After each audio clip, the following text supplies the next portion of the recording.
सेवा भगवान की जिसने पधराली, प्रियाजू की पधराली सेवा कर रहा है, आप समझो श्री जी के निकुंज में हो, संशय मत करना, सीधे आपको श्री जी अपनी सेवा में लेंगे यदि सेवा विराजमान।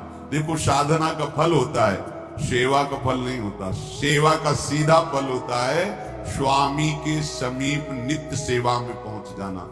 आज तक हमें कहीं ऐसा प्रमाण नहीं मिला कि श्री जी की सेवा करने वाले की गति में अंतर हुआ हो। कहीं भी ऐसा साधना से भ्रष्ट होते तो देखा गया, लेकिन श्री जी की परिचर्या करने वाला श्री जी को प्राप्त नहीं हुआ, ऐसा हमें अभी तक प्रमाण नहीं मिला। ये श्री राधा मोहन जी के आराध्य देव थे, आस्करन जी के, और ये सेवा में मगन रहते। देखो जब आप ठाकुर सेवा, जैसे आपको कि अब हम सेवा में रहेंगे तो हमारा काम कौन करेगा? तो पूरी सृष्टि तुम्हारे काम से चल रही है, तुम्हारे चलाए चल रही। अरे कुछ समय, घड़ी दो घड़ी तुम ऐसी निकालो जिससे एकांत चित्त से आनंद पूर्वक अपने लाडले ठाकुर को दुलार कर सको। उनको श्रृंगार करो, भोग लगाओ, आरती करो, चार परिक्रमा करो, साष्टांग दंडवत करो। जीवन का परम लाभ है ये। पर नहीं, आप खाएंगे हलवा, गरम गरम पकौड़ी, चाय, और ठाकुर जी के सामने वो सफेद वाले दाना नहीं आते, चिरौरी रख दो अरे भाई तुम क्या कर रहे हो? चोरी कर रहे हो तुम। घर में ठाकुर विराजमान, घर के मालिक विराजमान है, हमें जल्दी ऑफिस जाना है, गरम गरम परेठा ये वो सब, और ठाकुर जी के सामने हम तो देखते हैं जैसे कोई ठाकुर जी के दर्शन कराने के लिए लाता है तो 4 टाफी, वो भी प्लास्टिक से लिपटी हुई। मतलब देख केवल ले, खा भी नहीं सकते हो क्योंकि प्लास्टिक लगी हुई, ऊपर कवर एकदम ऐसे रखे हुए। वो बोले हमारे लड्डू गोपाल हैं। जब गोपाल हैं तो टॉफी खोल पाएंगे क्या? अगर आपको टॉफी पवाली है तो आप खोल करके सुंदर एक कटोरी में रख करके ऐसे 4 दाने चिरौरी रख दिए, कटे हुए मिश्री के टुकड़े रख दिए। अरे अनंत ब्रह्मांडों का भरण पोषण करने वाला तुम्हारी चिरौरी के लिए मर रहा है। हाँ, अगर तुम्हारे पास केवल चिरौरी ही है तो वो तृप्त हो जाएगा।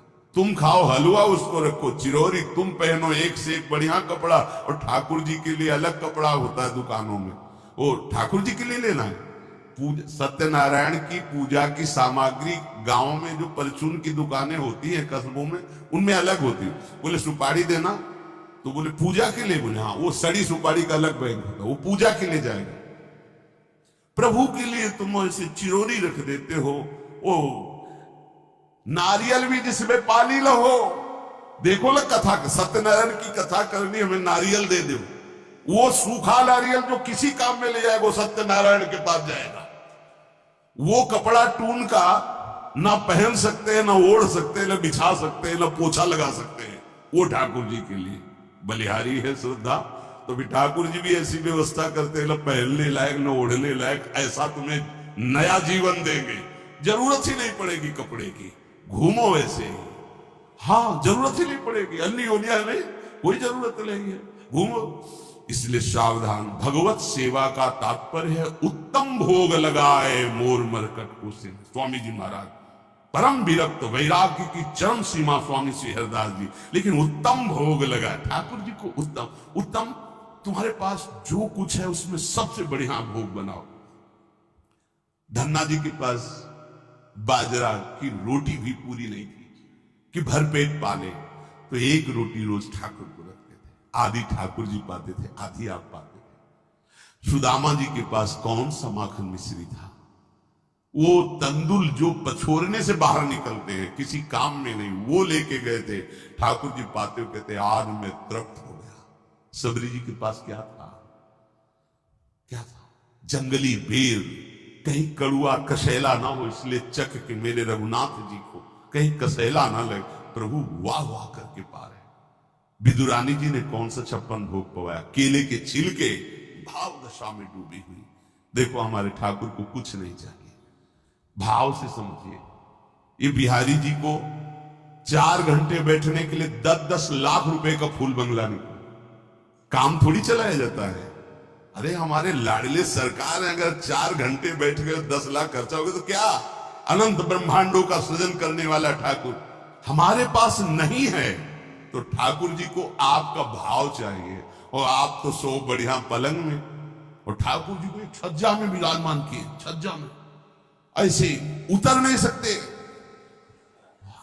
मतलब कूदे तो वैसे ऊंचे, अगरबत्ती दिखा दी, आप तो नहीं, अपने लाड़ीले ऐसे प्यार करो, ऐसी जगह सिंहासन रखो कि उतर कर अगर आपके वन विहार करना चाहे तो उतर लेना, ऐसा विराजमान आराम से, वो एकदम वो सिर्फ दीवार में ऐसी जगह, या तो बाहर वाले कमरे में, अपने कमरे में तो ठाकुर जी रहेंगे ही नहीं। अरे भाई, अगर घर में ठाकुर जी तो उठते बैठते निकलते, उनके दर्शन हो रहे, चोरी क्या, तुम तो हमारे घर के माई बाप हो, सब देखो, चोरी क्या आपसे, आपको जो अच्छा न लगे सुधार देना, ऐसे रहना चाहिए। बिल्कुल भगवत प्राप्ति निश्चित है, ये सेवा पद्धति है, बड़े भाव से आप इसको स्वीकार कीजिए। हमारे लाडले बड़े कृपालु हैं। अरे जहर पिला रही है छाती में लगा के तो परम पद दे रहे हैं, तुम दूध पिलाओगे तो तुम्हें परम पद नहीं मिलेगा। पूतना जहर लेकर के पिला रही बाल गोविंद को, अभी 6 दिन के ठाकुर हैं, उसे परम पद प्रदान किया, और आप रोज सुंदर सुंदर भोग लगा रहे हो और तुम्हें भगवत प्राप्ति नहीं होगी। ठाकुर जी की आरती उतार रहे हो, बलिहारी जा रहे हो, उनके सामने कीर्तन कर रहे हो, नृत्य कर, विश्वास तो करो ना, तुम्हें भगवत प्राप्ति हो जाएगी। आस्करन जी ने एक चौकीदार पूजा गृह के बाहर बैठा दिया और कहा कोई भी भीतर आने ना पावे, क्योंकि एक बार भी सेवा में विक्षेप मुझे बर्दाश्त नहीं। तो ठीक 10 घड़ी का इन्होंने भी नियम, जो नियम लो उसका निर्वाह करो, 4 घंटे। दिल्ली का बादशाह किसी कारण से उधर आया हुआ था, उसने कहा मुझे आस्करण जी से तुरंत मिलाया जाए। पहले तो राजा लोग होते थे और बादशाह, अब जैसे मुख्यमंत्री और प्रधानमंत्री, राष्ट्रपति।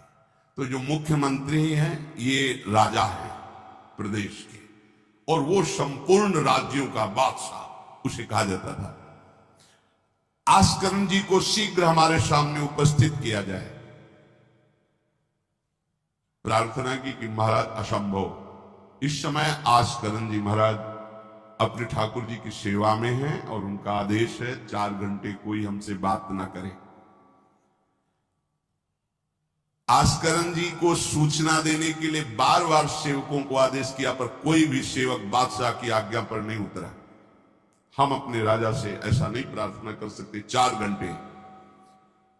बादशाह को बहुत कष्ट हुआ कि हमारी आज्ञा को उल्लंघन। तुरंत आदेश किया सेनापति को, बुलाओ, देखते हैं कि हमारी आज्ञा का उल्लंघन का परिणाम क्या होता है। सेनापति तुरंत उपस्थित हुआ। इस नगर के सबको दंड दिया जाए और बंदी बनाकर आस्करण को हमारे सामने लाया जाए, क्योंकि बादशाह है। अब अहम तो विराजमान है ही है, कोई परमहंस थोड़ी है कि अहंकार लीन हो गया है।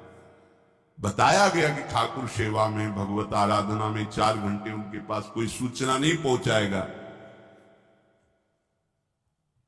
बादशाह की आज्ञा का उल्लंघन करने के कारण सब सैनिक जितने थे दब रहे थे। महाराज की तो आज्ञा है कि सूचना न दो, पर यहां तो सब गड़बड़ हो रहा। बादशाह ही नाराज हो गया। बड़ी घबराहट पूरे नगर में फैल गई और पूरे सैनिकों में फैल गई। ये नरवरगढ़ ग्वालियर से दक्षिण में है। आस्करण जी ना शिकार खेलते थे, ना किसी को दंड देते थे, बस केवल भगवत सेवा, नाम जप, नाम कीर्तन, पूरे नगर को सब सुविधा, सबके घर में ठाकुर सेवा, सबके यहां नाम कीर्तन सुनाई देना चाहिए। जिसको जो जरूरत हो राज दरबार से ले जाए। किसी को लग सकता है अगर ऐसे बढ़ता रहेगा तो राज खजाना खत्म हो जाएगा। नहीं, अज्ञान से तुम सोचते हो। एक बार पूज्य पादुड़िया बाबा के यहां 500 लोगों का भोजन बना। अब वहां उत्सव में 5000 से भी अधिक लोग आ गए। तो जो सेवक जन थे, भंडारी थे, भाग के आए, बाबा अब तो बहुत ही हानि हो जाएगी, क्योंकि सब लोग आ गए, 5000 के लगभग लोग हैं और 500 का ही भोजन बना है। बाबा जी ने कहा घबराने की जरूरत नहीं। गए अपना ऊपर का चला ऐसे डाल दिया जो रसोई बनी हुई थी। बोले इसे खोलना नहीं, बस बांटते जाओ। सब पा चुके, जितना बना था ना। भगवत प्रताप। हरिराम व्यास जी की बेटी का ब्याह, रात्रि में बारातियों के स्वागत के लिए एक से एक सुंदर पकवान बने हुए थे, क्योंकि जिनके चेला मधुकर शाह राजा थे उनके पास कमी क्या, सब सुविधा है। हरिराम व्यास जी ने सोचा ये संसारी आदमी इतने सुंदर सुंदर पकवान पाएंगे, ये तो ठीक नहीं है। वृंदावन के संत जन लेंगे तो अपने ठाकुर का भोग लगाएंगे, पाएंगे, कीर्तन करेंगे। कोतवाल को बुलाया वृंदावन के और कहा सब वैष्णवजनों को कह दो कि तुरंत आ जाओ, रमनिया ले जाओ।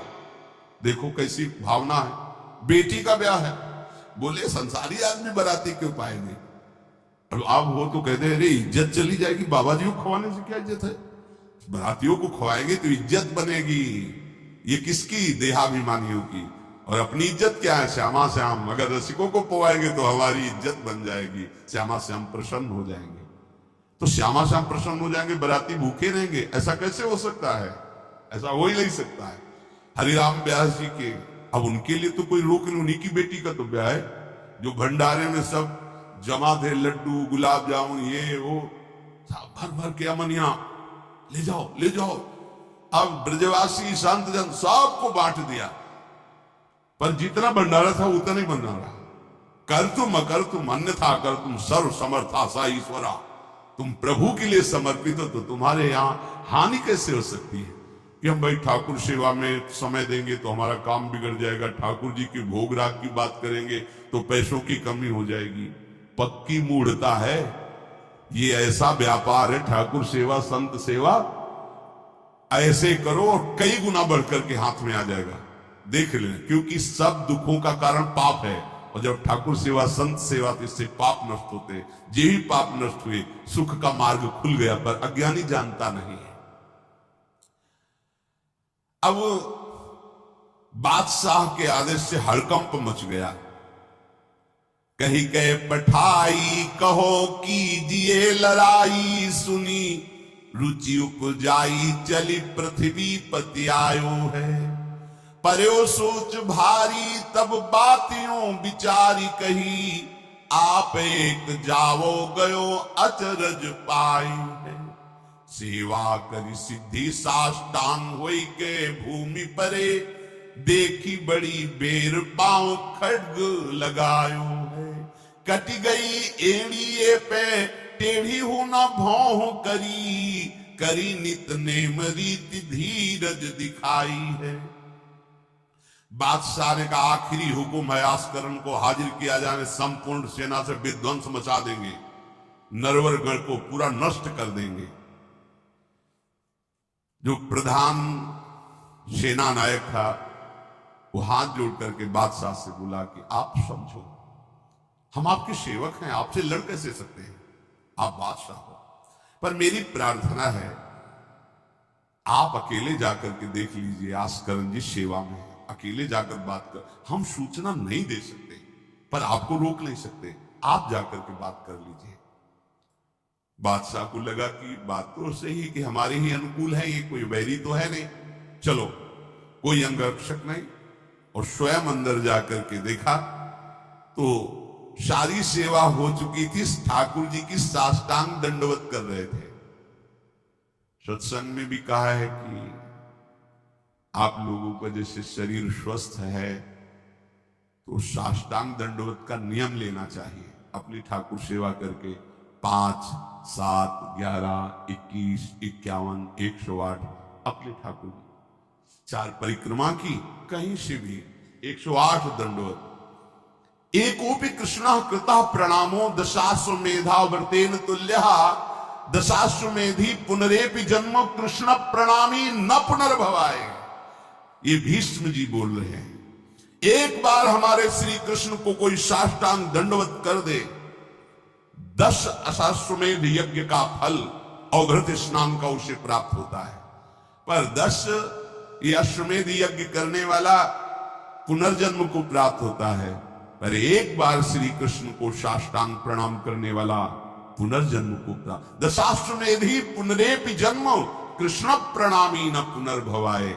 अपने पास तो भगवत प्राप्ति के लिए बहुत से अस्त्र हैं, केवल नियम पूर्वक प्रयोग करो, माया का प्रवाह बंद हो जाएगा।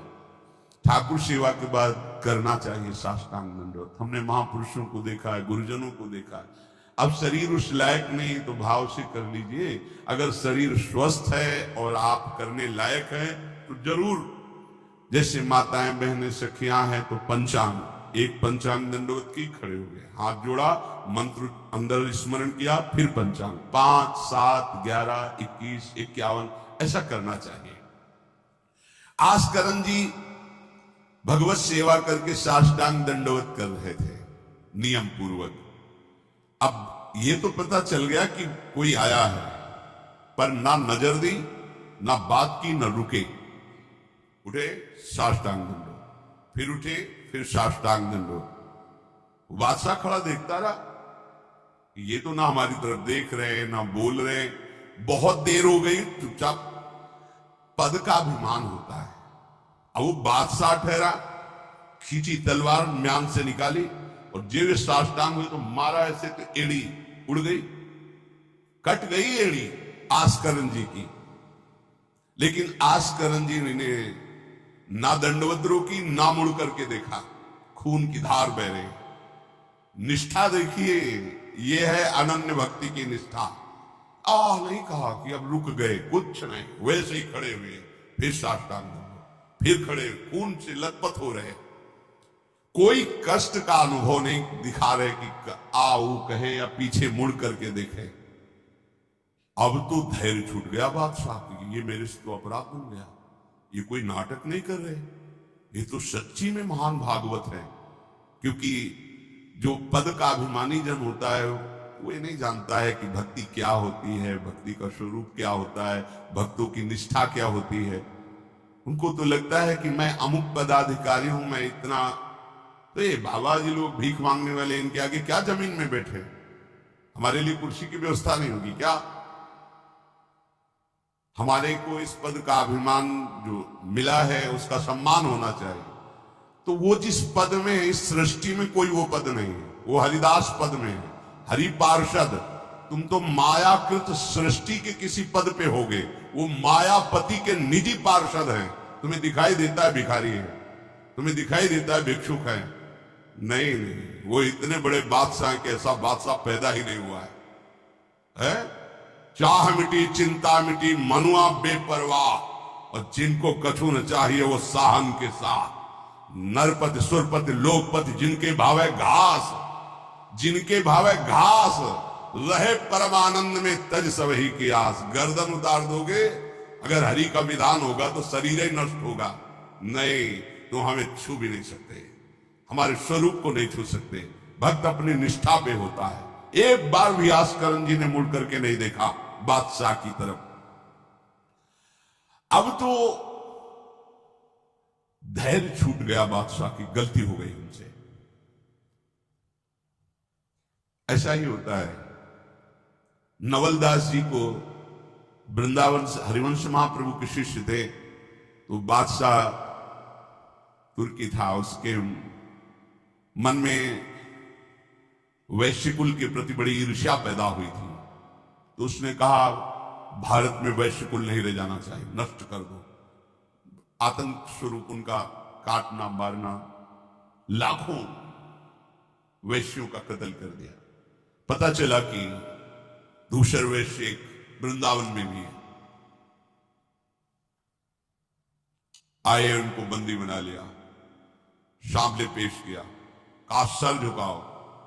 अरे तो झुक चुका है एक जगह राधा वल्लभ लाल के चरणों में, अनंत कोटि ब्रह्मांडों के बादशाह के सामने सर झुक गया है। अब तू तो एक भूमंडल का जबरदस्ती बादशाह बना बैठा है। बोले जंजीरों में बांध दो इसको, रोज कोड़े लगाओ, भोजन मत दो, फिर इसको हम दंड निश्चित करेंगे, देखते हैं बहुत अपने अभिमान में है। बांध दिया। सुबह कोड़े लगाने गए तो जंजीरें पड़ी थी और कुछ नहीं था। फिर खोजा तो वृंदावन में राधा वल्लभ जी के दर्शन के, फिर बांध के ले गए। अरे बोले तेरी जंजीरें क्या मुझे रोक सकती है? जब माया की जंजीरें नहीं रोक पाई तो तेरी जंजीरें क्या रोके? तू लाख बार बंधवा, मुझे नहीं रोक सकता। आखिरकार चरणों में झुका, उनका बंद करवाए नरसंहार।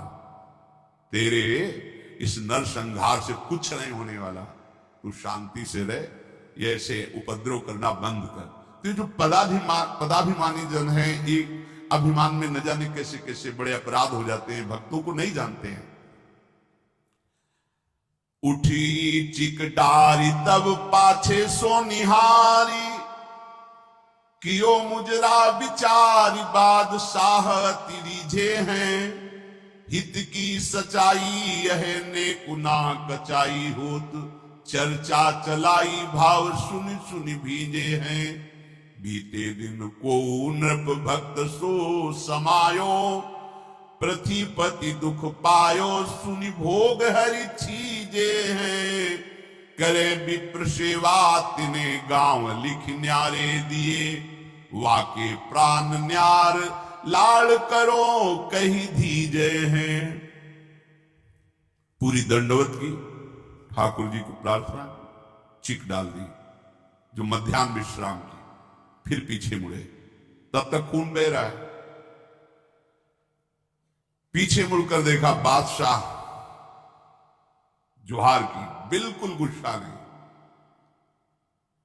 राजा को इनकी ये धैर्य शैली देखकर कि अपने इष्ट के प्रति निष्ठा और मेरे अपराध का कोई भी इनके ऊपर प्रभाव नहीं, रीझ गया, बहुत प्रसन्न हुआ और कहा, आज मेरे नेत्र सफल हुए कि मैंने ऐसा निष्ठावान भक्त देखा। ना तो तुम्हारी भ्रकुटी में थोड़ा भी रोष है, और ना तुम्हें पीड़ा है, और ना कोई थकावट है। हम आपसे वार्ता करना चाहते हैं, क्या है आप में ऐसी सामर्थ्य कहां से आई कि आपने अपनी निष्ठा छोड़ी और तलवार से एड़ी काट दी। एड़ी, अरे ऐसे काट, जरा सा कुछ लग जाए तो देखो कैसा लगता है। एड़ी कट गई, खून निकल गई, दंडवती बंद नहीं हुई। जब वो बैठ करके भगवत भक्ति की बात की, बादशाह के आंसू आ गए। संत का यही प्रभाव होता है। देखो राजा है पर संत है। विभीषण जी से भगवान कहते, तुम सरीखे संत प्रिय मोरे, धरो देह नहीं आन। ये नहीं भूल होनी चाहिए कि अरे तो बड़े अच्छे कपड़े पहने, ऐसे ऐसे, ये क्या भक्ति करते हो। भक्ति का मतलब केवल इतना ही नहीं है कि भिक्षुक वेश हो। भक्ति किसी से भी हो सकती है, कोई भी हो सकता है, कहीं भी हो सकता है, क्योंकि सब भगवान के बंदे, सब भगवान को दुलार कर सकते हैं।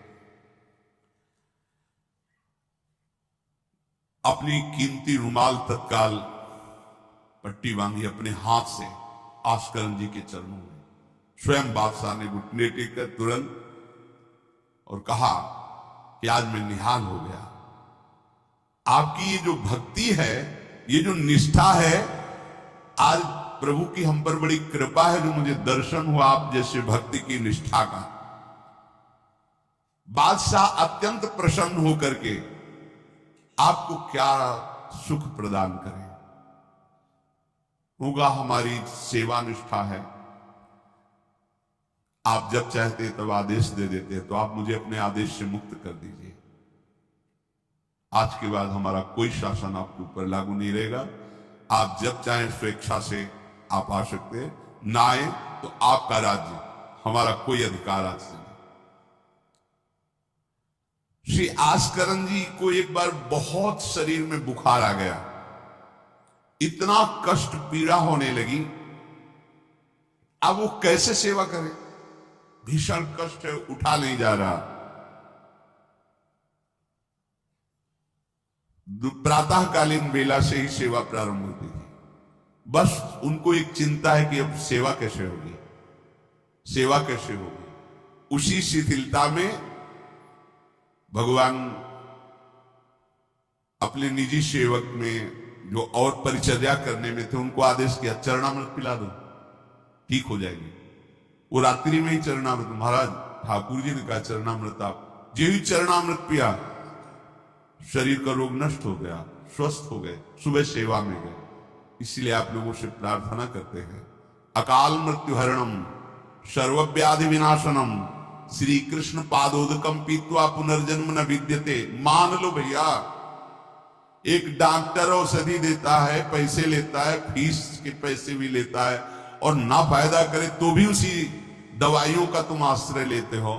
हम कह रहे हैं कि संसार से मुक्त होने के लिए चरणामृत सिद्ध औषधि है।